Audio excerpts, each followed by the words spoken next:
Hi, let's talk about the new DC animated movie, Batman Soul of the Dragon.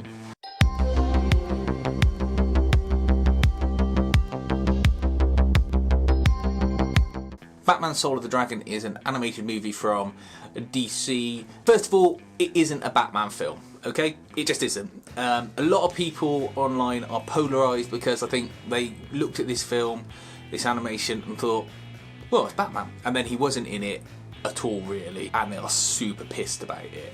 So look, you will not like this review if you just want to see a straight Batman animation.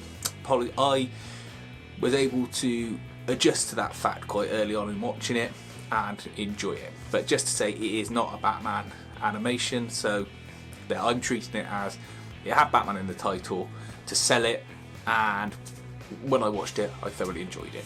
Okay. Batman Soul of the Dragon follows Richard Dragon, a former classmate of Bruce Wayne who trained alongside him in martial arts at Nanda Parbat. Now, he also trained alongside Bronze Tiger, Lady Shiva, Jade, who else? Oh, I can't think of who else, but they're the main ones in the team. Anyway, he's a sort of super spy. Kung Fu super spy, like Bruce Lee. He looks like Bruce Lee, he's meant to be Bruce Lee. He does Bruce Lee's action moves in the fight sequences where he goes and he does all that. And that's fun to see.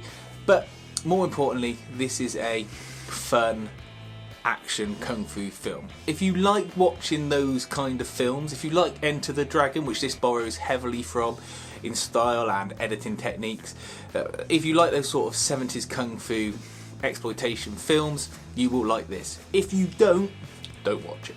You won't enjoy it. Seriously, you just won't.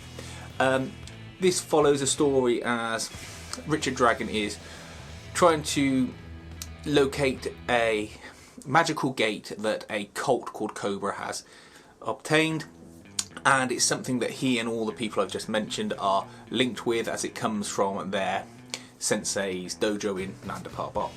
This gate opens a door to a realm where a snake god exists.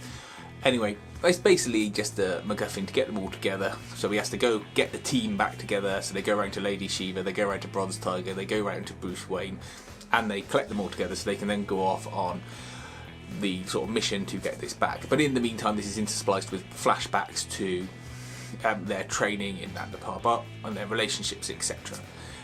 In this you get lots of good fight sequences, you get lots of good action sequences, both martial arts and general action like car chases, etc. You've got funny lines in it. I chuckled numerous times throughout this because it's just got lots of little throwaway lines, but they're just funny. The animation style is not stellar at all. It's pretty bog standard Warner Brothers animation. It almost looks like Scooby-Doo. Some of the Scooby-Doo movies you've seen, it's on a par with that. It's not terrible, and you can tell who everyone is, what everyone's doing, and it's not bad, it's just not great. A lot of the character models that they've obviously used for some of the side characters, the background characters, they are based on martial artists from that period.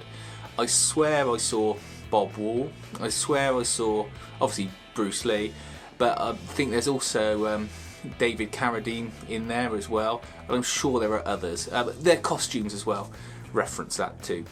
And you get a period accurate Batman in it. Batman pops up in his costume twice. Mainly it's Bruce Wayne going along, but it's not, as I say, it's not a Batman story.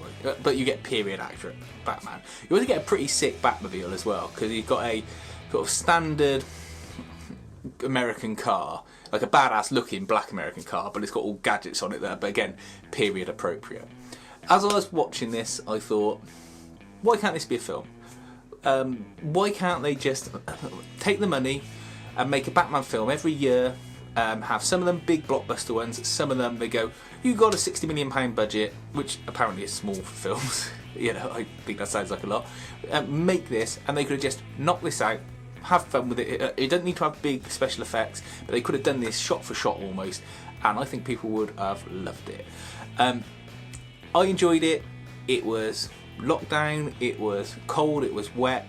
I saw this was available, I watched it, and I enjoyed myself, and that's the main measure. Yes, there's some shit elements to it, yes, there's some trash in it, but I don't want to pick holes in it because there's enough bad stuff going on in the world. I enjoyed this animation, and I'd watch it again too. I like the characters, I like the action, and I don't give a toss that Batman wasn't really in it. I just enjoyed it. Now look, you may hate that, you may say, oh, it was crap and all this. That's cool, whatever. But I enjoyed it, and I would say if you see it come up on streaming in the UK for free, I paid for this, but if you see it come up for free, usually on sort of Sky or Now TV, they tend to have the Warner Brothers stuff. Definitely worth watching. Anyway, enjoy it.